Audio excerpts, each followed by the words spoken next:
Hello student, welcome to today's science class.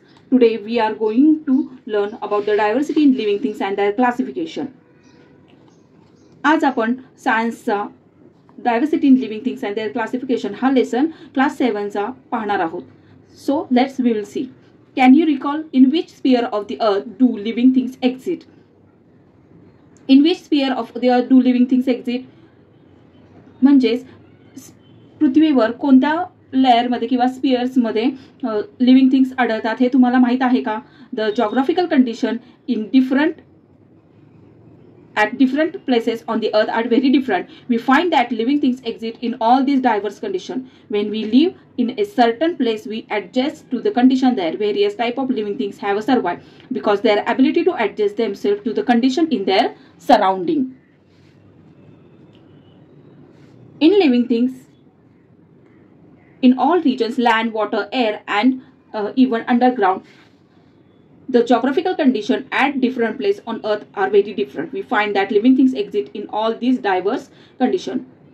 Even though places on earth are very different like desert, forest, ocean, still living things live in such all places. म्हणजेच अर्थवर वेगवेगळ्या भागात वेगवेगळी geographical condition म्हणजे भौगोलिक परिस्थिती वेगवेगळी असते, पण आपण राहतो तिथे लिव्हिंग थिंग्स सगळ्या प्रकारच्या परिस्थितीमध्ये आढळतात. म्हणजेच काय तर प्रत्येक भाग हा एकसारखा नसतो, वेगवेगळा असतो. तर त्याचप्रमाणे तिथले जे लिव्हिंग थिंग्स असतात किंवा प्लांट्स किंवा ॲनिमल्स असतात ते त्या कंडिशन प्रमाणे ऍडजस्ट करत असतात, जे की आपण अडॅप्टेशन मध्ये पाहिलं आहे. अडॅप्टेशन म्हणजे काय आपण पाहिलं होतं की जसा भाग असेल तो एरिया असेल त्याचप्रमाणे तिथले ॲनिमल्स आणि प्लांट्स ऍडजस्ट करतात and that is called adaptation. Various type of living things have survived because of their ability to adjust them to the condition in their surrounding.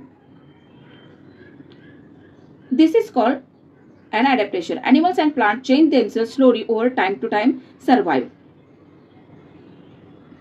आपण ज्या ठिकाणी राहतो त्या ठिकाणच्या परिस्थितीशी जुळवून घेतो. सजीव म्हणजेच लिव्हिंग थिंग्स त्यांच्या आजूबाजूच्या परिस्थितीशी जुळवून घेऊन टिकून राहतात आणि त्यालाच आपण adaptation म्हणतो.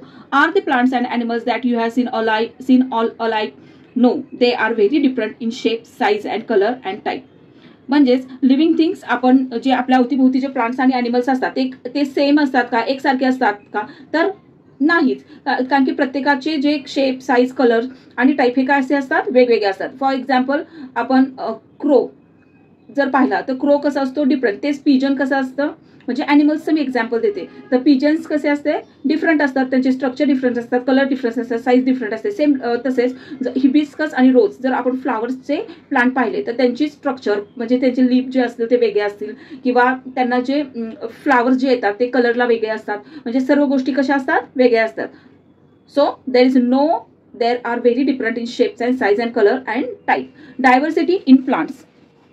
Various type of plants are found in many places around us. Some plants like grass are short, while others are tall, have canopy. Some plants grow underwater, while some others float on the water.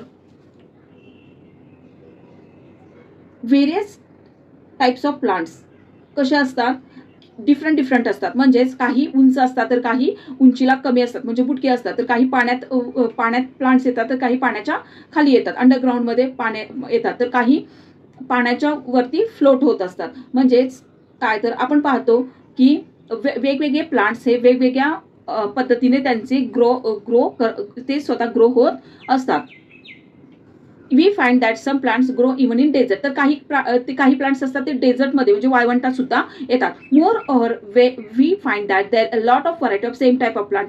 For example there are different variants of rice, wheat, different types of roses and mangoes of different flowers. Some plants grow even without stems, leaves or roots.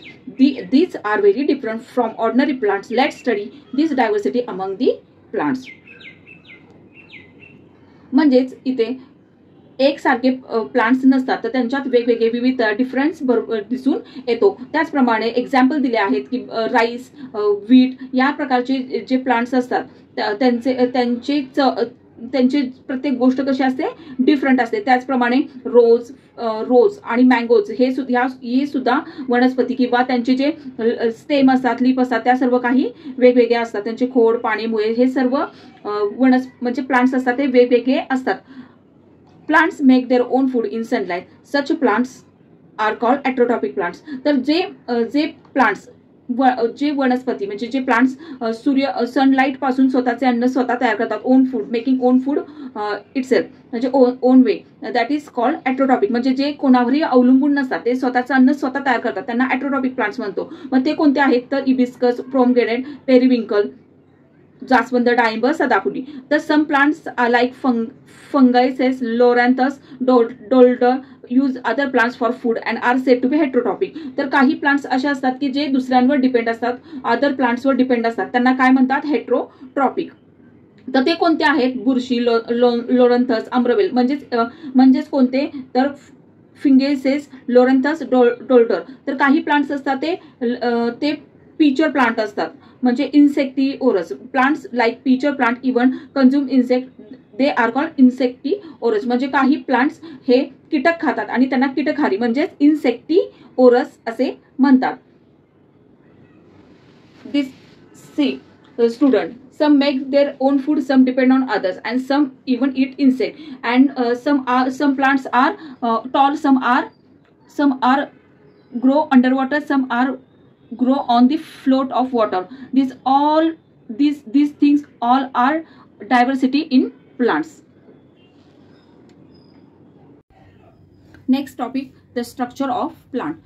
Structure of plants means plants ची स्ट्रक्चर, रचना कशी असते ते आपल्याला पाहिजे. Plant structure are generally divided into 2 parts. The stem which grow above the ground, root which grows below the ground surface. म्हणजे प्लांटची स्ट्रक्चर असे केलेले असते की ते दोन भागात विभागले जाते किंवा विभागले जाते. आणि काही म्हणजे जे असतात ते जमिनीवर वाढतात, तर काही जमिनीच्या खाली वाढतात. जे काही प्लांट्स असतात ते जमिनीवर वाढतात, तर काही प्लांट्स जमिनीच्या खाली वाढतात. The root, stem, leaves are main parts of the plant. Which are the main parts of the plants? That is root, stem and leaves. From time to time, plants bear flowers for reproduction. Flowers are transformed into fruits. Fruits have seeds. Seeds gives rise to a plants. म्हणजे plants काय करतात? काही काळाने plants फुलांचे production करतात, reproduction. म्हणजे फुलं, त्या प्लांट्सला फुलं येतात, फ्लावर्स येतात आणि ते फ्रुट्समध्ये त्यांचं ते फ्लावर्स फ्रूटमध्ये कन्वर्ट होतात आणि त्या फ्रुट्समध्ये खूप सारे सीड्स असतात आणि त्या सीड्सच्या थ्रू नवीन प्लांट्स काय होत असते? तयार होत असते. म्हणजेच फुलांपासून फळे तयार होतात, फळांमध्ये बिया असतात आणि बियांनी नवीन वनस्पती तयार होत असते. आता इथे तुम्हाला एक प्लांट दिसत आहे, बरोबर आहे. तर त्या प्लांट्समध्ये कोणत्या गोष्टी इन्क्लुडिंग आहेत किंवा कोणते प्लांट्समध्ये थिंग्स असतात, त्याचे स्ट्रक्चर कसं असतं ते आपण पाहणार आहोत. First is the flower.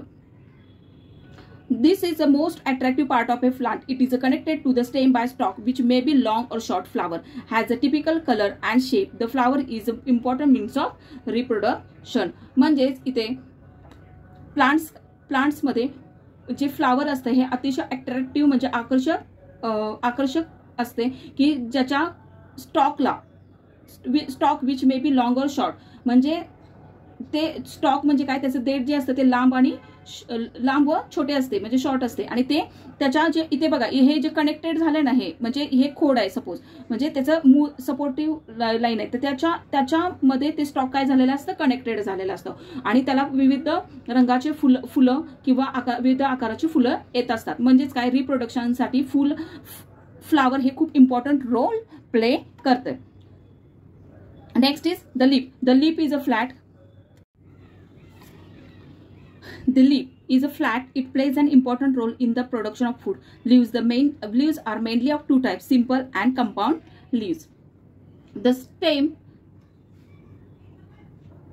The leaves are flat and green.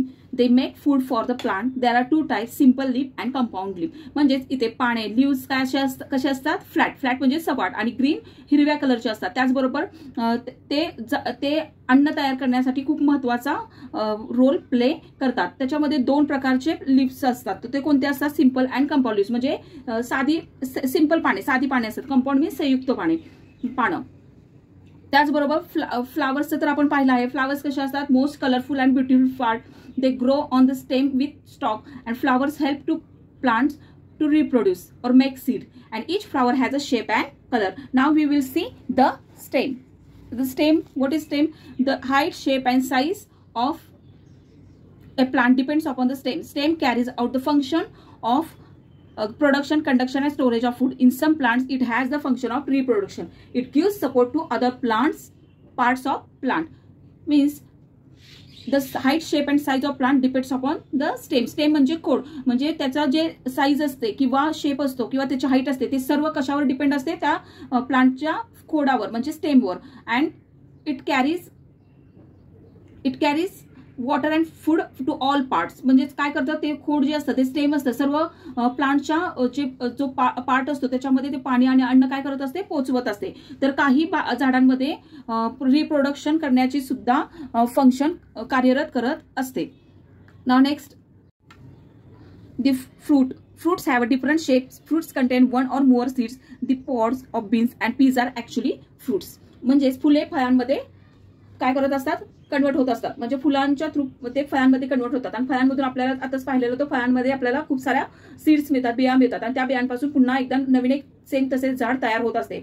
For example Ps, beans, मटार, शेंगदाणे, शेंगा ही यासारखी फळे यामध्ये एक्झाम्पल येतात. Now the root hold the soil firmly and anchor the plant. The main function of the roots are absorb and transport water and nutrients from the soil. The roots of the carrot and radish also store food. There are two types of root: tap root, fiber root. Roots grow below the ground. They hold the plant in the soil and they take water and nutrients from the soil. Some roots look like carrot and radish. There are two types. See here, taproot and fiber roots. Taproot examples hibiscus and banyan, and fiber roots examples onion and grass. म्हणजेच हे जे roots असतात ते काय होतात, जमिनीखाली वाढतात आणि जमिनीत ते घट्ट, जमिनीतले जे म्हणजे त्या झाडाला आहेत ना ते घट्ट धरून ठेवतात. त्यामुळे काय होतं, जमिनीतून जे वॉटर आणि फूड जे काही मिळतं, अन्नद्रव्य आणि पाणी जे मिळतं ते काय करतात, ते शोषून सर्व प्लांट पर्यंत ते सर्व पूर्ण प्लांटला पोहोचवण्याचं काम करत असतात. Now see what we have seen. A plant has 5 main parts: root, stem, leaf, flower and fruit, and each part has a special help to plant live and grow. म्हणजे प्रत्येक प्लांटला 5 मेन इम्पॉर्टंट पार्ट्स आहेत की जे ज्याच्यामुळे ते plant जगण्यासाठी आणि वाढण्यासाठी काय होत असते, मदत होत असते. I hope you understand diversity in plants and the structure of plant. Thank you for watching this video and keep learning and keep smiling. We will see you in next video.